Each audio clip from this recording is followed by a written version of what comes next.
E hoje o tema da mensagem é superando o luto.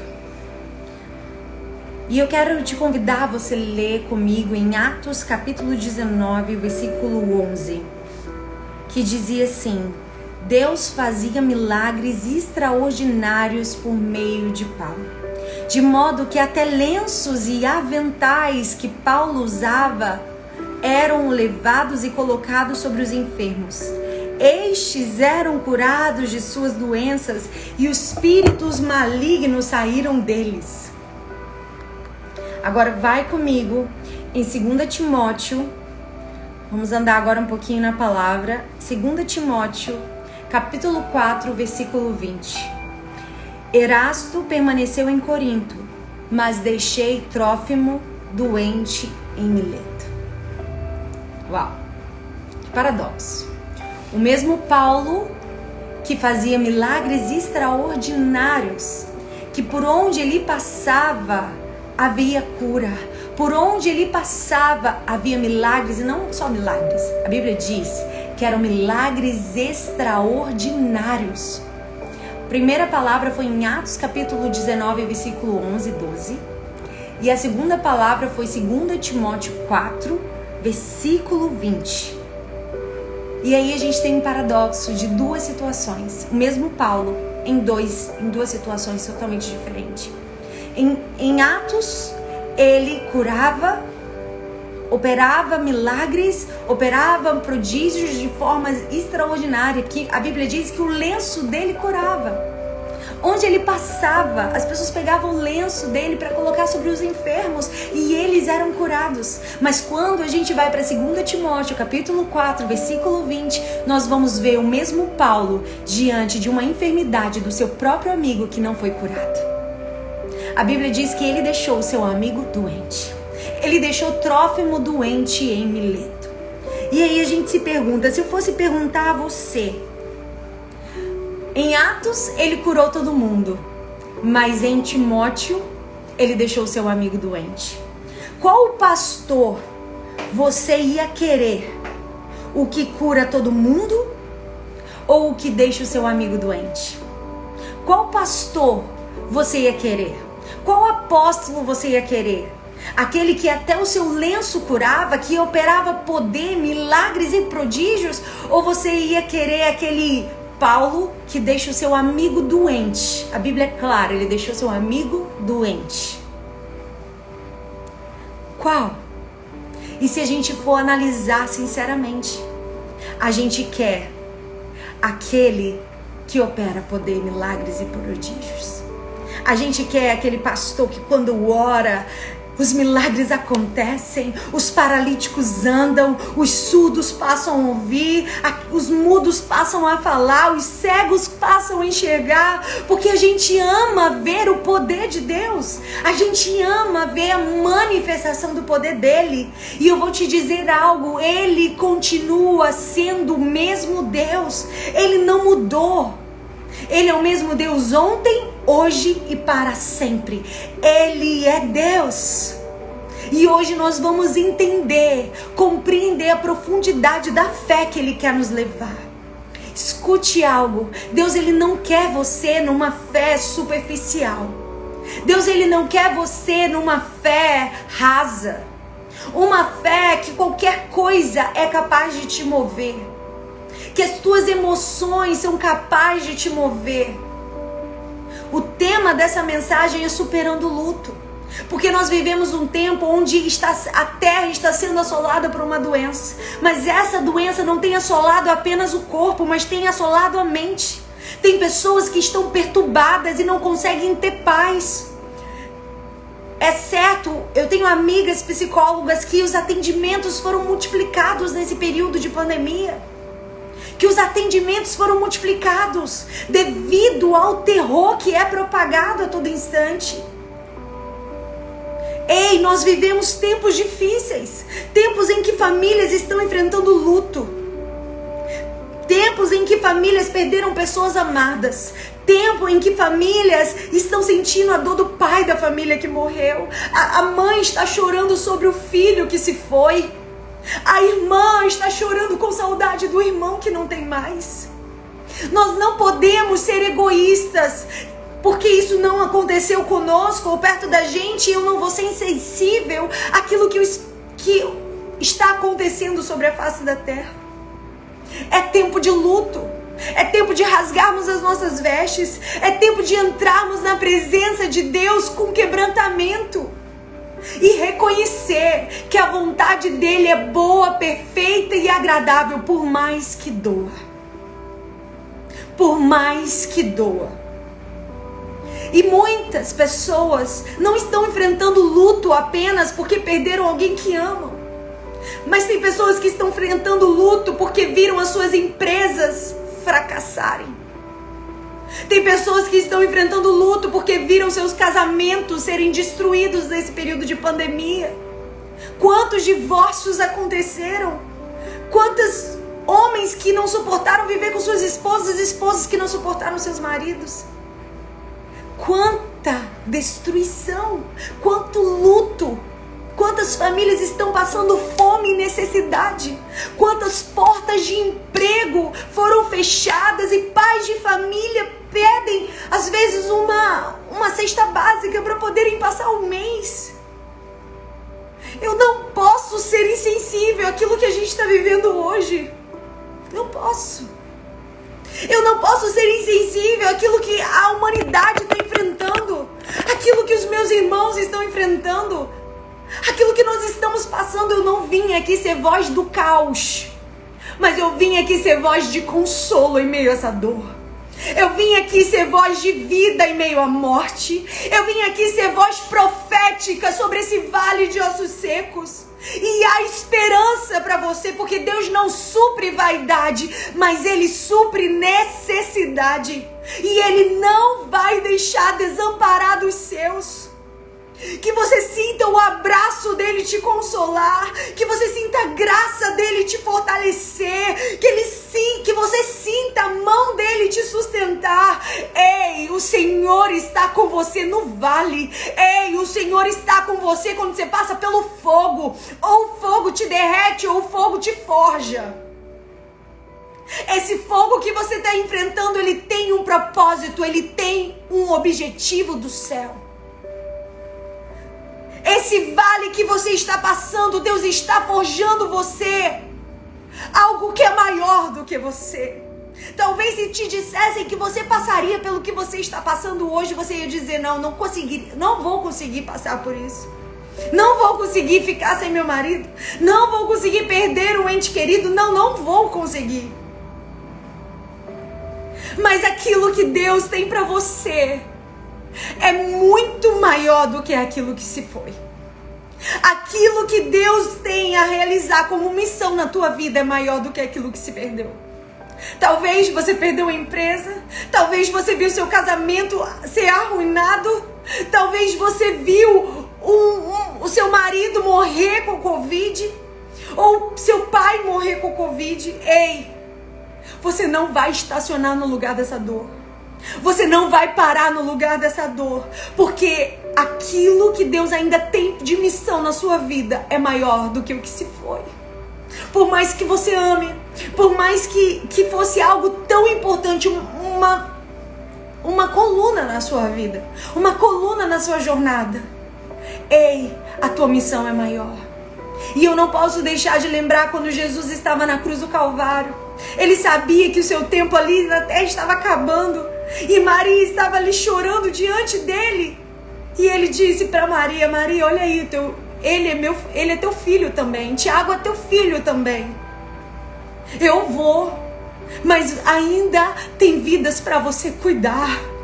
Eu vou, meu tempo na terra está acabando. Eu não vou morrer na cruz, eu vou ressuscitar. Mas quando eu ressuscitar, eu vou morar com meu pai no céu.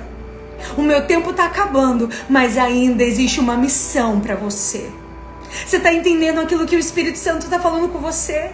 Eu não sei o que se perdeu, mas ainda existe algo de Deus para você nessa terra. Se você ainda está aqui nessa terra, existe uma missão que Deus delega a você. Existem vidas que vão ser curadas através de você. Existem ministérios que vão ser iniciados através de você. Existem revelações que vão ser dadas através de você. A tua obra e a tua missão aqui não acabou. E quando a gente vem para a palavra, e quando a gente vê o que está escrito em Atos 11, e a gente vê o que está escrito em 2 Timóteo 4:20, o mesmo Deus que curou por onde passava, onde Paulo passava, ele operava milagres extraordinários. Não era qualquer milagre, eram milagres extraordinários. Mas quando em Timóteo 4:20, 2 Timóteo 4:20, ele deixa o seu amigo Trófimo doente em Mileto. O mesmo Deus mudou? Não. E se a gente pudesse escolher qual pastor nós queríamos, o pastor que cura e opera milagres, nós iríamos escolher ele, do que o pastor que deixa o seu amigo doente, do que o pastor que quando ora parece que Deus não responde, do que o pastor que quando crê parece que aquela fé é em vão. Não é assim que você se sente muitas vezes? Parece, eu orei tanto para Deus curar fulano. Eu vivi isso na minha célula. Tinha uma pessoa que eu amava muito, nós amávamos muito. E ela estava enfrentando um câncer terminal. E nós orávamos até o último dia da sua vida, crendo na sua cura absoluta. Mas ela se foi. E aí, será que Deus não ouve as minhas orações? Será que Deus não está nem aí para minha fé? Será que Deus não se importa com as minhas lágrimas e com a minha dor? Mas deixa eu te dizer, o mesmo Paulo que por onde passava e operava milagres, era o mesmo Paulo que deixou seu amigo doente. Não eram pessoas distintas, era a mesma pessoa. Entenda isso. Paulo deixa claro, Deus deixa claro que Deus dá a ele poder para curar enfermidades, mas também concede poder para suportar quando a cura não chegar.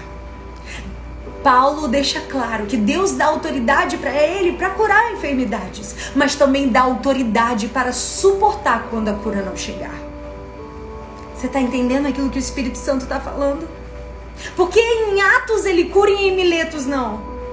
E Atos antecede o que ocorreu em Miletos. E eu imagino ele chegando em Mileto, seu amigo doente, todos dizendo: agora Trófimo, você vai ser curado. Agora chegou a sua cura. Paulo vai orar sobre você. Paulo vai estender a mão sobre você e você vai ser curado.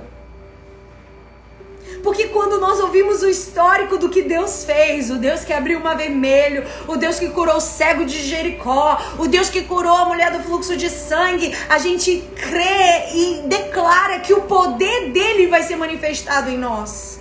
Que esse poder vai ser revelado em nós.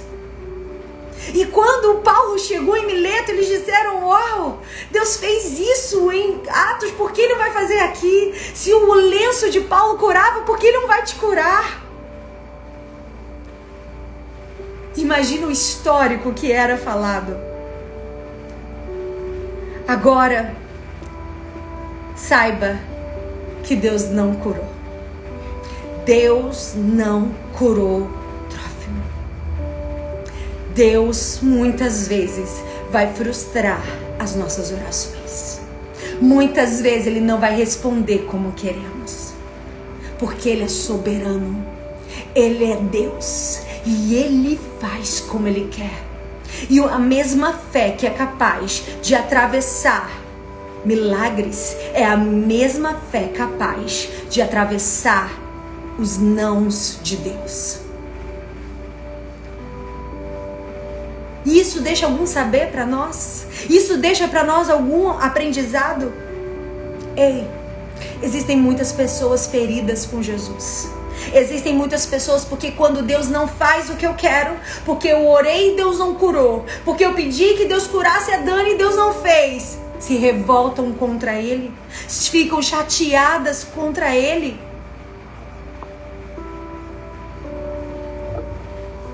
Você está entendendo? Tem muitas pessoas que estão revoltadas com Deus. Tem muitas pessoas que estão amarguradas, sabe por quê? Porque Deus não fez aquilo que ela pediu. Porque ela pediu que Deus curasse. Ontem nós perdemos aqui na nossa igreja um pastor de 40 e poucos anos. Pastor Renato, tão jovem, deixou 2 filhos e uma esposa. Você acha que nós não oramos por sua cura? Nós oramos. Mas Deus, Ele realiza em nós não somente o poder dEle, mas acima de tudo a sua vontade. O que Deus deseja realizar em você não é apenas o poder dEle, mas Ele deseja realizar em você a vontade dEle. E sabe o que acontece? Nós que estamos do lado do doente, temos o histórico das curas que já foram feitas. Nós temos histórico que Deus já curou fulano, Deus curou ciclano, Deus levantou a pessoa que estava enferma com câncer terminal e hoje ela é curada. Alguém que está do lado do doente, ela tem um histórico do que Deus fez a alguém. E quando Deus não faz, nós não conseguimos celebrar a cura de alguém, porque esse alguém não é nosso. Porque esse alguém não é meu. Porque esse alguém não é a resposta da minha oração. E eu não consigo celebrar a vitória do meu irmão. Você está entendendo? Qual é o sentimento que essa pessoa está tendo no coração? Pode colocar aqui, qual é o sentimento que Deus está colocando no coração dessa pessoa?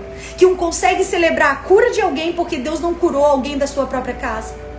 Porque não consegue celebrar a cura do seu irmão, porque quando ela orou para Deus curar o seu esposo, quando ela orou para Deus curar o seu marido, a cura não veio. Qual é o sentimento?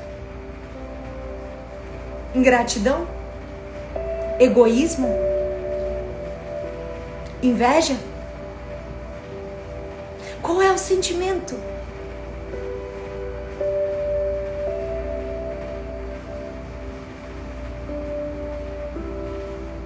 Essa minha postura, quando eu não consigo celebrar a cura que Deus realizou no meu próximo, porque Ele não realizou na vida da minha amiga por quem eu orei. Essa postura revela algo a respeito de Deus ou revela algo a respeito do meu coração? Essa postura revela algo de Deus ou revela algo a respeito de mim mesmo? Nós precisamos refletir. Teve gente que colocou aqui ruindade, revolta, falta de amor ao próximo. Ei, mas isso acontece. Tem muitas pessoas que estão revoltadas há pouco tempo. Eu soube de um enterro que aconteceu aqui na minha igreja. E a mãe não era convertida. E perdeu sua filha com uma doença terminal. E ela disse que o pastor foi lá fazer aquela cerimônia, aquele momento de consolo à família. Diz que a mulher saiu do velório e falou: que Deus é esse? Que Deus é esse que levou a minha filha? Que Deus é esse que não se importou com a minha dor? Agora você vem me falar desse Deus? Que minha filha serviu e nada aconteceu? Ei, porque é muito fácil nós adorarmos a Deus enquanto estamos em tempos de celebração. É muito fácil a gente adorar a Deus quando nós vamos para o nosso cultinho, quando tudo tá bem, a gente consegue pagar todas as contas, quando tudo funciona, é muito fácil. É muito fácil adorar a Deus quando estamos na bonança, mas exatamente no tempo da dor que Ele revela para nós quem somos, porque Deus, Ele não precisa saber nada a nosso respeito, Ele já sabe, Ele é onisciente, Ele conhece a nossa interioridade, Ele sabe tudo a teu respeito antes de você mesmo. Muitas vezes não, a aprovação ela vem para revelar o nosso próprio coração. A aprovação não vem para Deus provar a mim algo. Deus não tem que te provar nada.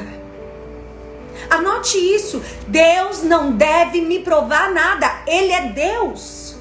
Ele já fez tudo que Ele tinha para fazer por nós.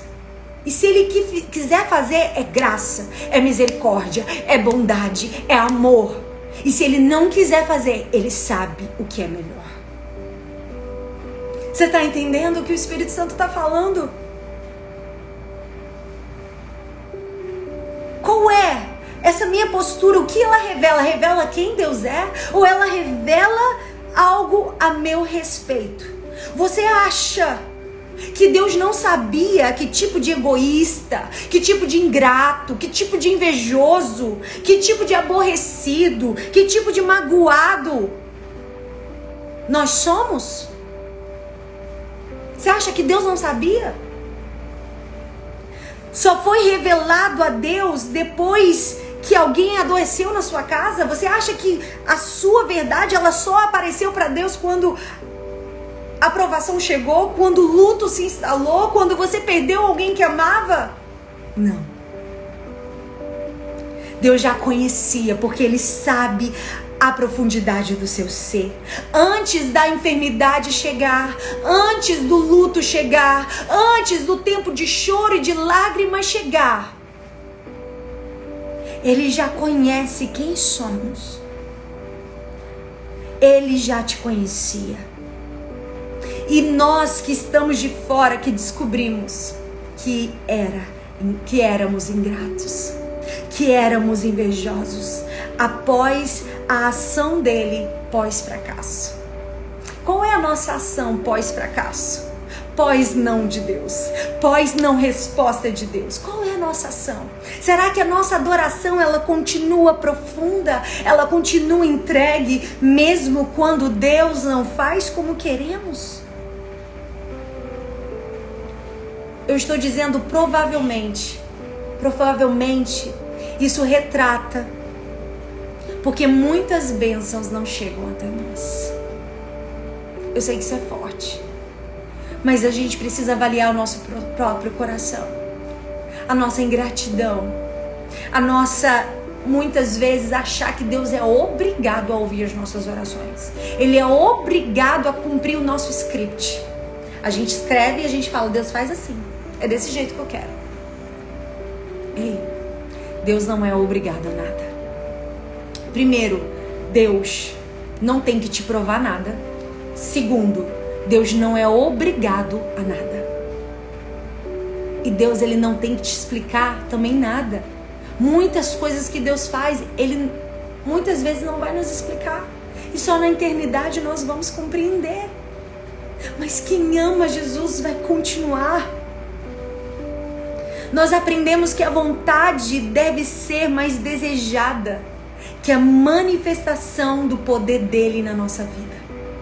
O que você deseja mais? A manifestação do poder que cura? A manifestação do poder que responde às nossas orações? A manifestação do poder que visita os hospitais e cura todos aqueles que estão com Covid agora? Você deseja ver mais o poder ou mais a vontade de Deus? O que você deseja mais? Quando Deus olha para você, o que Ele vê? Será que quando Deus olha para você, Ele vê um coração que deseja mais a manifestação do poder dEle do que a manifestação da vontade dEle? Seja sincera, o que você mais deseja? Sabe? Porque desejamos, sabe por que desejamos mais o poder do que a vontade? Porque a nossa fé é utilitarista. A nossa fé não é a fé do Evangelho muitas vezes. Porque a nossa fé é uma fé em nós. É uma fé que, seja consciente ou inconsciente, ela é feita para gerar em nós conforto. Ela é produzida em nós para gerar anseios atendidos. Ela é forjada, criada em nós para que a gente peça e Ele responda, porque nós queremos o pra já de Deus, nós queremos a provisão de Deus, nós queremos o milagre de Deus, nós queremos o poder de Deus mais do que a vontade dEle. Ei, mas será que existem momentos que Ele vai dizer, agora é a minha vontade mais do que o meu poder? Agora é a minha vontade mais do que o meu poder. Eu quero te ensinar a andar debaixo da minha vontade e não debaixo do meu poder apenas. Porque a Bíblia diz: os sinais seguirão os que creem. Sim, os sinais seguirão os que creem. Mas os discípulos são aqueles que ouvem a voz do Pai e obedecem a sua voz. Quando Jesus ele ensinou a orar, ele disse: Pai, realize em nós o teu querer. Seja feita a tua vontade e não a nossa. Ele não disse: seja manifestado o teu poder, independente da circunstância. Não. Porque Deus tem vontade. Deus ele tem anseios. Deus ele tem propósitos. Deus ele tem direcionamentos. Você está entendendo aquilo que o Espírito Santo está falando com você? Deus ele não quer que você ande apenas como alguém que busca ver o poder dele, mas como alguém que deseja a vontade dele. Porque quem é discípulo de verdade, quem ama Jesus de verdade, é revelado no momento de luto. É revelado no momento em que Deus diz não. É revelado quando as coisas não acontecem como você queria. E é aí que Deus vai ver se existe uma fé de discípulo ou uma fé de fã. Ou uma fé de seguidor. Uma fé de alguém que eu estou servindo a Deus enquanto Ele fala o que me agrada. Enquanto que eu oro, Ele me responde. Uma fé que é utilitarista. Quando eu oro e eu recebo um benefício para mim mesmo. É uma fé onde o meu eu é o centro e não Deus. É uma fé onde o meu eu tem que ser satisfeito e não a vontade de Deus. E se Deus não fizer a minha vontade, eu me revolto contra Ele. E eu quero te dizer algo. Deus ele não quer que você ande pelas suas emoções. Mas Ele quer pelo está escrito. Porque Jesus ele venceu o demônio dizendo está escrito. Ele estava dizendo: eu não vou me mover pelas minhas emoções, eu não vou me mover pelos meus sentimentos, eu não vou me mover pelas minhas vontades, mas eu me movo pela palavra, e é a palavra que me faz prosseguir. Paulo disse: esquecendo-me das coisas que para trás ficam, eu prossigo. Ei, é necessário esquecer o que se foi, é necessário chorar o luto, sim, mas prosseguir. Mas prosseguir. Não é possível parar. Parar não é uma opção. Parar não é uma alternativa. É necessário. Existe um clamor do céu para que você não pare.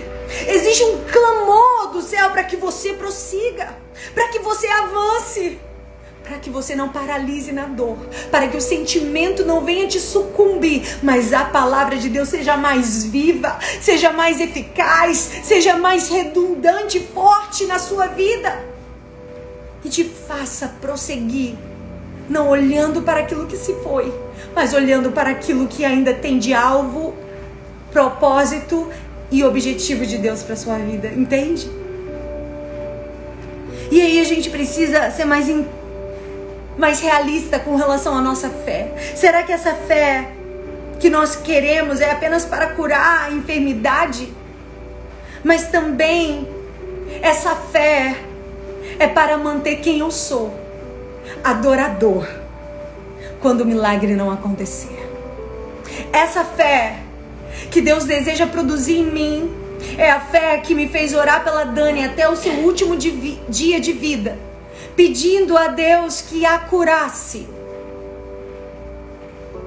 Mas quando Deus não curou como eu quis, Ele curou do jeito que Ele quis, levando ela para a glória, porque essa maior cura é a salvação.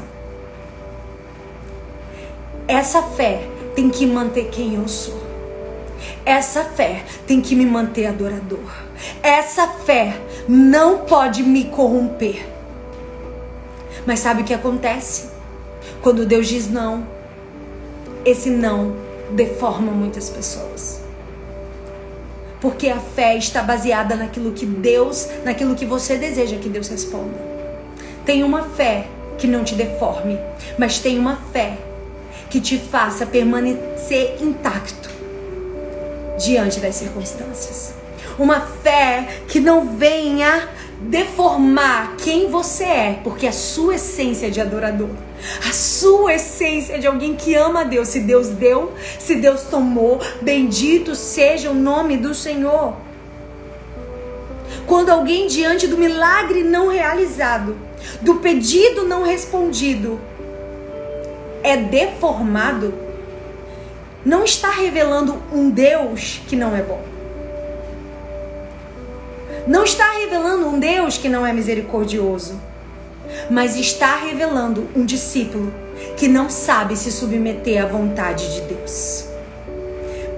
Mas está revelando um discípulo que não sabe se submeter à vontade do seu mestre. Quando Deus não fizer algo que nós queremos, não é Deus que está revelando o quanto Ele é mau. Não é Deus que está revelando o quanto Ele não é misericordioso, não. Mas quando nós nos deformamos, nós que estamos revelando que queremos mais o poder dEle do que a vontade dEle. Porque quando amamos a Deus e quando dizemos que Ele é o amado da nossa alma, nós queremos o sentimento do coração de Deus. Nós queremos dizer: Deus, produz em mim a alegria que há no teu coração. Deus, produz em mim a capacidade de ver que o Senhor olha para a morte dos teus, dos santos, como agradável. Ei, só quem anda em Deus pode compreender e aceitar a vontade de Deus, mesmo que ela seja contrária a nossa, mesmo que ela não realize aquilo que ansiamos. Mas é uma oração, é uma fé que se rende e diz: Deus, mais do que o teu poder, eu quero a tua vontade.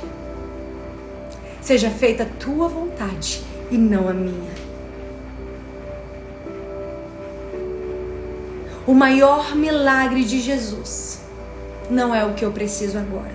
O maior milagre de Jesus é o que Ele fez por mim na cruz do Calvário.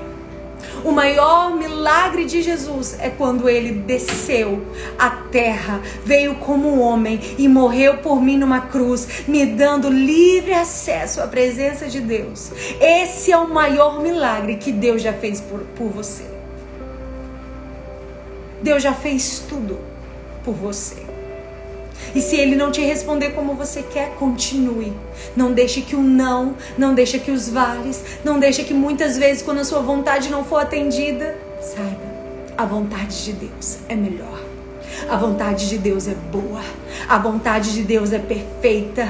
E a vontade de Deus é agradável. Deixa Ele consolar o teu coração. Deixa Ele te abraçar nesse tempo de dor. Deus, Ele não muda quando as circunstâncias não acontecem do jeito que eu quero. Ele continua sendo bom. Ele continua sendo Deus.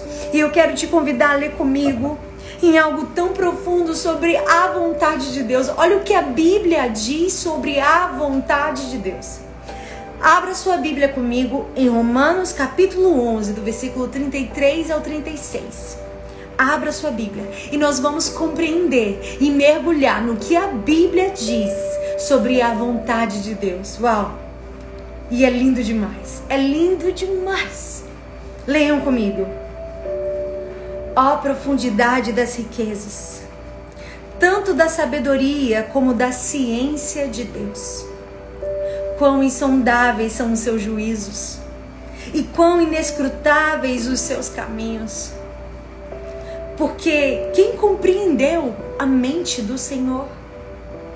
Ou quem foi o seu conselheiro? Ou quem lhe deu primeiro a Ele para que lhe seja recompensado? Porque dele e por Ele e para Ele são todas as coisas. Glória, pois, a Ele eternamente. Amém. Quão insondáveis são os pensamentos de Deus. Você não pode discernir tudo. Você muitas vezes não vai ser capaz de alcançar tudo, mas saiba, confie, a vontade dele é melhor do que a nossa. A vontade dele é boa, perfeita e agradável. Mesmo que isso nos faça chorar, a vontade dele é boa. Mesmo que o luto nos faça chorar, Deus continua sendo bom. Deus continua sendo Deus. Porque Ele não altera, porque Ele fez o que eu queria. É esse exército de mulheres que Deus está querendo levantar. Um exército de mulheres que não querem Jesus por aquilo que Ele pode dar, mas querem Jesus porque Ele é, mesmo que Ele diga não. E eu quero, para finalizar, contar a história de Terá, pai de Abraão. Terá perdeu seu filho Arã. E a Bíblia diz que ele estava caminhando para Canaã. Você sabe que Canaã, ela tem um simbolismo da nossa Canaã celestial. Nós estamos aqui na terra andando para Canaã. Nosso destino não está aqui na terra. Nosso destino é o céu. Nosso destino é a glória. E ele estava caminhando para Canaã junto com Abraão. Mas a Bíblia diz que quando estava em Ur dos Caldeus, ele viu Arã morrer, seu filho morrer diante dos seus olhos. Você imagina o que é perder um filho? E se você não está no grupo dos devocionais, essa semana eu vou trazer uma amiga muito amada, que é a Lili. Ela vai estar conosco e ela perdeu seu filho. Eu acho que a pior morte, muita gente está perguntando, Romanos 11, do 33 ao 36. A pior morte que nós podemos enfrentar, eu não sou mãe, mas eu imagino que é a morte de um filho. E ela vai contar como ela superou a morte e como o Espírito Santo a consolou, como o Espírito Santo a abraçou. Ei, deixa eu te dizer algo, Terá, quando viu seu filho morrer, ele prosseguiu para Canaã. Mas quando ele chegou em um lugar chamado Arã, ele paralisou. A Bíblia diz que ele morreu em Arã, ele não chegou em Canaã. Mas a Bíblia diz que ele estava indo para Canaã, mas ele não chegou em Canaã, porque ele morreu no lugar que se dava o nome do seu filho que morreu. Você está entendendo? Tem muitas pessoas que estão presas ao passado de dor. Tem muitas pessoas que o filho morreu, mas não conseguem se desfazer do quarto do filho. Continua intacto, como um museu, porque não consegue encerrar ciclos. Não consegue encerrar e paralisa numa estação de dor. Elas são estacionadas no lugar do seu luto. Elas são estacionadas no lugar onde foram feridas. Você entende? Tem muitas pessoas que, assim como Terá, estão morrendo no lugar das memórias de dor, das memórias de tristeza, das memórias do passado.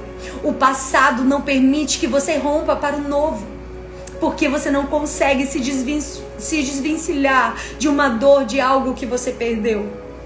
Mas hoje o Espírito Santo me traz aqui como uma voz de Deus para você e dizer: Arã não é o lugar da sua morte. O lugar do seu destino é Canaã. O lugar do seu destino é Canaã, não é Arã. Deus não te fez para morrer em Arã. Deus te fez para caminhar para Canaã. Aleluia! Deus te fez para você chegar no seu destino. E o que Jesus fez quando soube da morte de João Batista? A Bíblia diz que ao saber o que tinha acontecido, Mateus capítulo 14, versículo 13, Jesus saiu dali num barco e foi sozinho para um lugar deserto. Ei, ele foi chorar. Ele foi ficar no momento onde ele parou na presença do seu Pai. Um momento onde ele permitiu que ele fosse curado. Ei, o luto ele tem que ser respeitado, mas ele não pode ser eternizado. O luto ele tem que ser respeitado, mas ele não pode ser eternizado.